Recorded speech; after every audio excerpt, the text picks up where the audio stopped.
Not even retirement can slow Professor Jones down. Not when there's another potentially powerful artifact out there that bad people want for bad reasons. Don the fedora and crack the whip. It's Indiana Jones and the Dial of Destiny. Where did it leave us? Well, who is this man? I'm her godfather. Hardly related. This Jones adventure MacGuffin is the Antikythera Mechanism, which itself had a particular challenge.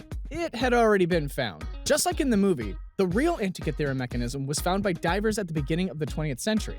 Unlike the movie, it was complete, and we actually know what it does. Calculate the position of the 5 planets he knew about, the moon, and when the Olympics are. Kinda. In that Greece measured time by the games. For the movie, a second half and a set of instructions on where to find it was added. It also wound up in the secret possession of Indiana Jones after obsessing over it was doing no good to his colleague Basil. It also got a new purpose, to predict fissures in time. Every time travel movie needs that one magic step because we don't have any idea how time travel would work if it was at all possible. At best, you could travel to the future, less is traveling, and more going through time slower by going super fast. For Dial of Destiny, it's posited that fissures exist in time and will appear at predictable intervals and locations, so long as you have the dial. Why and how? This is a movie about an archaeologist, not a physicist. The physicist was too busy being a bad guy to explain why time fissures would exist.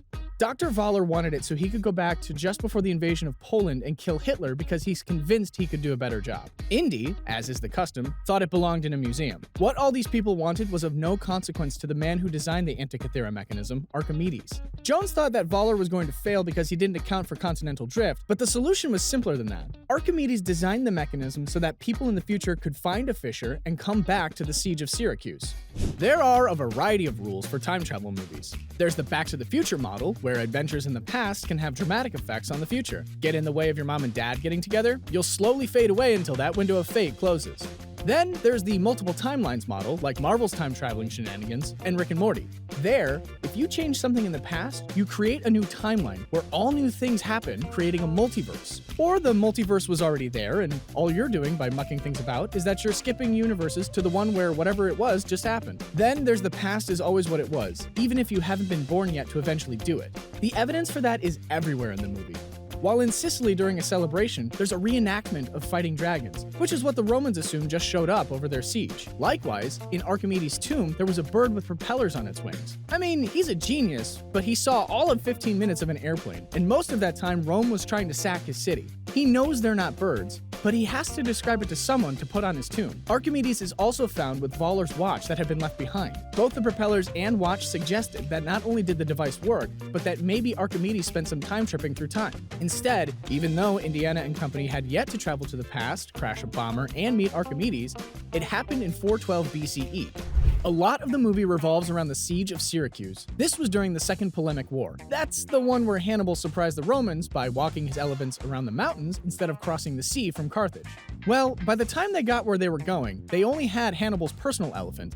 But elephants weren't the only trick up his sleeve. During that war, Rome decided that Sicily needed to pick a side.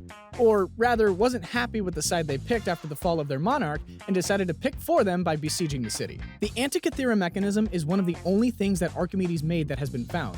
So there's only stories of the war to describe the unique weapons that Archimedes designed. Perhaps the most famous is the so-called solar death ray that was supposed to focus the heat of the sun on Roman ships to make them catch fire. It spawned a whole type of video of people trying to see if that was possible. Less controversial are the devices he designed that would flip boats attempting to invade, and counter-siege devices. They all worked well, but the Romans were able to take advantage of a religious festival to sneak in and open the gates and sack the city. Like stated in the movie, this is where Archimedes met his end, with a few variations on the theme as other versions of the story.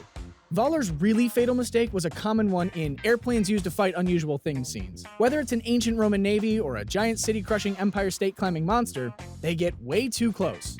They don't have to be that close.